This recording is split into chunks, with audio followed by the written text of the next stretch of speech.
Sir రచ్చ first cinema చూసిన తర్వాత ఏమైంది ఈవేళ చిన్న సినిమా తర్వాత రామ్ చరణ్ గారితో మీ సినిమా నాకు తెలిసి అంత ఒక చిన్న సినిమా అంటే మంచి సినిమా ఆడింది, బాగా ఆడింది. వరుణ్ సందేశ్ హీరో.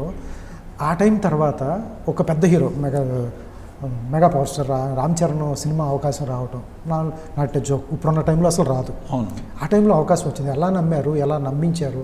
ఎందుకంటే కథనే ఆయన చెప్పి ఒప్పుకోవడం ఎట్లా? అది డెఫినెట్గా నా గొప్పతనం కాదండి. అది నాలాంటి వాళ్ళు, నాలాగా కథలు చెప్పేవాళ్ళు చాలామంది ఉంటారు. ఆ టైంకి ఆ కథ వాళ్ళకి కనెక్ట్ అయింది అంతే.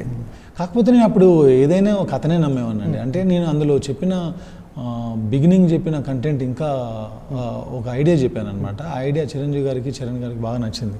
సో దాంతో వాళ్ళు నన్ను చూడలేదు. చిన్న సినిమా చేశాడని చూడలేదు వాళ్ళు. చిన్న కథ చెప్పాడు ఇంతకుముందు, ఇప్పుడు కొంచెం పెద్ద కథ చెప్తున్నాడు. సో వీడికి కథ చెప్పడం వచ్చు కాబట్టి ఇవ్వచ్చు అనే దానిలో ఇచ్చారు అంతే. మ్యాజిక్ అనేది కథ ద్వారా జరిగింది తప్ప నేను ఎలా ఒప్పించాను అనేది ఏముండదు. మనం ఒప్పించలేము సార్, ఎవరిని ఏది ఒప్పించలేము. వాళ్ళు ఒప్పుకోవాలంతే మనం చెప్పేది నచ్చి. Super sir. ఈ మధ్యకాలంలో మీరు మారిన మీ చేంజ్ చాలా బాగుంది.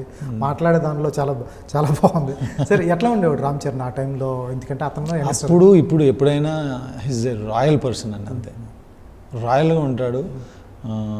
అప్పుడు కూడా చాలా ప్రొఫెషనల్గా ఉంటూనే మనకేదైనా అవసరం ఉంటే మన కోసం నిలబడేవాళ్ళు. అప్పుడు ఏదైనా ఇప్పుడు ఒక ఎపిసోడ్ చేయాలి మేము. అప్పుడు అంజీ ఫారెస్ట్లో, చైనాలో అంజీ అనే ఫారెస్ట్లో చాలా రోజులు షూట్ చేసాం. అలాంటి ఫైట్ చేయాలనుకున్నప్పుడు నేను ఎందుకు అక్కడ దాకా అని చెప్పేసి ప్రొడక్షన్ నుంచి కానీ అటు నుంచి చాలా వచ్చినాయి. నేను ఒక విజువల్ కట్ చేసి రెఫరెన్స్ చూపించాను. చూపించిన తర్వాత he like debt and he immediately ఆయన ప్రొడక్షన్ కాల్ చేసి లేదు చేద్దాం, బాగుంది కదా, ఆయన విజువలైజేషన్ బాగున్నప్పుడు మనం విల్ టేక్ దిస్ ఫార్వర్డ్ అని ఎంకరేజ్. అంటే అప్పటి నుంచి అలాగే ఉంది ఆయన, ఇప్పటికీ అలాగే ఉంది. ఇప్పుడు రీసెంట్గా మన పెద్దిలో బుజ్జిబాబుకి ఛాన్స్ ఇచ్చిన. సో ఇవన్నీ కూడా ఆయన ఎప్పుడూ ఆయనకి నచ్చింది ఆయన చేస్తారు. ఆయన నచ్చితే ఇంకా ఎఫర్ట్స్ నెక్స్ట్ లెవెల్లో. మాట్లాడుకుంటుంటారు సార్? ఎస్. ఎప్పుడు ఏ సందర్భాలు? సినిమా అంటే రెగ్యులర్ డైలీ బేసిస్లో లేదండి. కాకపోతే సినిమా నా సిటీ మారప్పుడు ఆయన మాట్లాడారు, ఆయన సినిమా చూసినప్పుడు నేను మాట్లాడతాను. చాలా హెల్దీ రిలేషన్ ఉంది.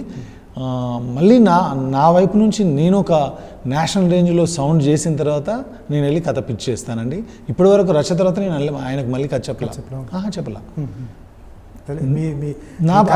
నా పద్ధతి నాకు ఉంటుందని. అంటే ఇప్పుడు కథతో వెళ్తే తప్ప అప్పటి వరకు వెళ్ళరు. కథతో వెళ్ళాలి. కథ చెప్పడానికి వెళ్ళే ముందు మన వైపు నుంచి కూడా ఆయనకు యాడ్ అయ్యేలా ఉండాలి తప్ప కంప్లీట్గా వెళ్ళిపోయి ఆయనను ఇబ్బందులు పెట్టేలా ఉండొద్దు అని. ఆయన బిజినెస్, ఆయన లెక్కలు వేరుండే. ఆ లెక్కలకు మ్యాచ్ అవ్వనప్పుడు మనం వెళ్ళి ఇబ్బంది పెట్టొద్దు అనేది నా ఉద్దేశం. Super sir.